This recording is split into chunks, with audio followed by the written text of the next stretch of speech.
Banks, hospitals, and governments face constant automated attacks every single second. To keep digital infrastructure functioning, organizations are desperately trying to hire skilled defenders. The math is entirely in your favor. Globally, there are over 4 million unfilled cybersecurity jobs. In India alone, the demand for these professionals is projected to cross 10 lakh by 2027. Because the talent supply is so low, companies pay a premium.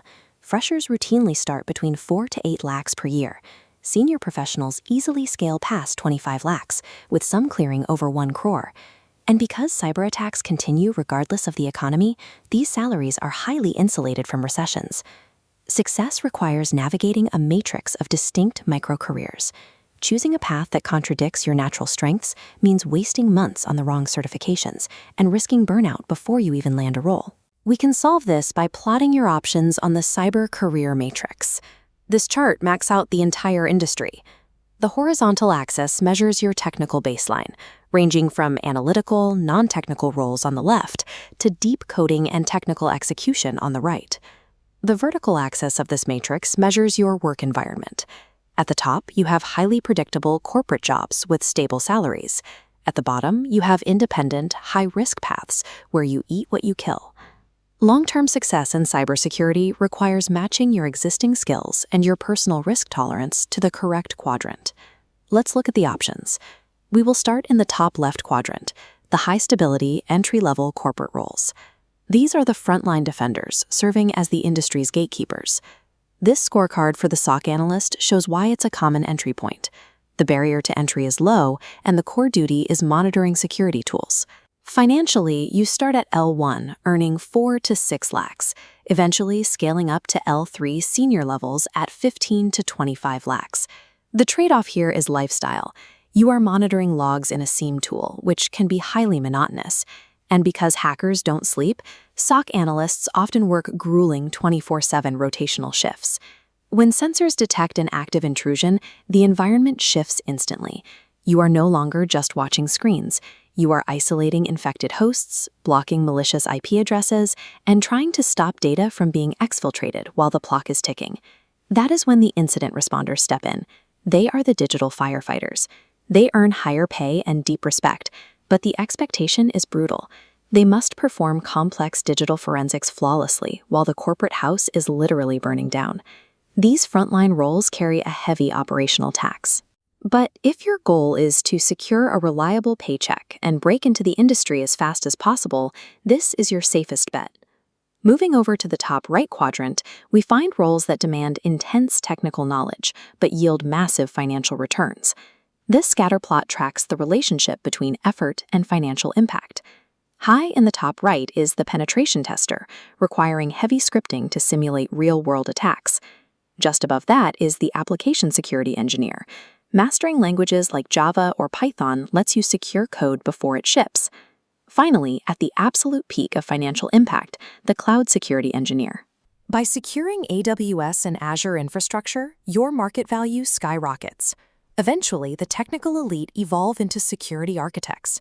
Instead of fighting individual tactical battles, architects design the entire defensive blueprint for the organization. This quadrant offers predictable wealth and the leverage to work remotely from anywhere. The hidden cost is the constant pressure to stay current. You will spend your weekends studying zero-day vulnerabilities to ensure your skills don't become obsolete. Now let's look at the outer edges of the matrix. These are the paths for people who either have zero coding background or who want to reject the traditional corporate structure entirely. This table compares two extremes. On the left, the corporate auditor and GRC, the premier target if transitioning from law or business. GRC requires zero coding, offering high income stability and low risk, focusing on policies and audits over hands-on hacking. On the right is the bug bounty hunter. Coding requirements are extremely high, and income stability is zero. You hunt bugs as a freelancer.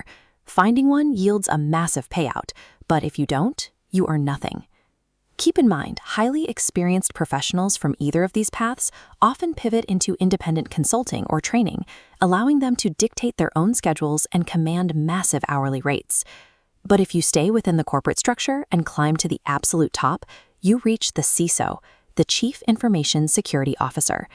This is an executive, C-level position, earning massive compensation to oversee the entire security strategy. Reaching CISO proves you don't need to write code to sit at the highest levels of the industry. The cost, however, is liability. When a breach occurs, the CISO absorbs the corporate and legal fallout. Understanding the matrix is the theory. Let's look at how you actually execute a career pivot. Take Rajat, a mechanical engineering graduate from Lucknow. He had absolutely no IT background and was struggling in a difficult job market. This timeline charts his actual progression. Starting with zero tech background, he learned basic networking, passed a foundational CEH certification, and then spent his weekends finding and disclosing vulnerabilities.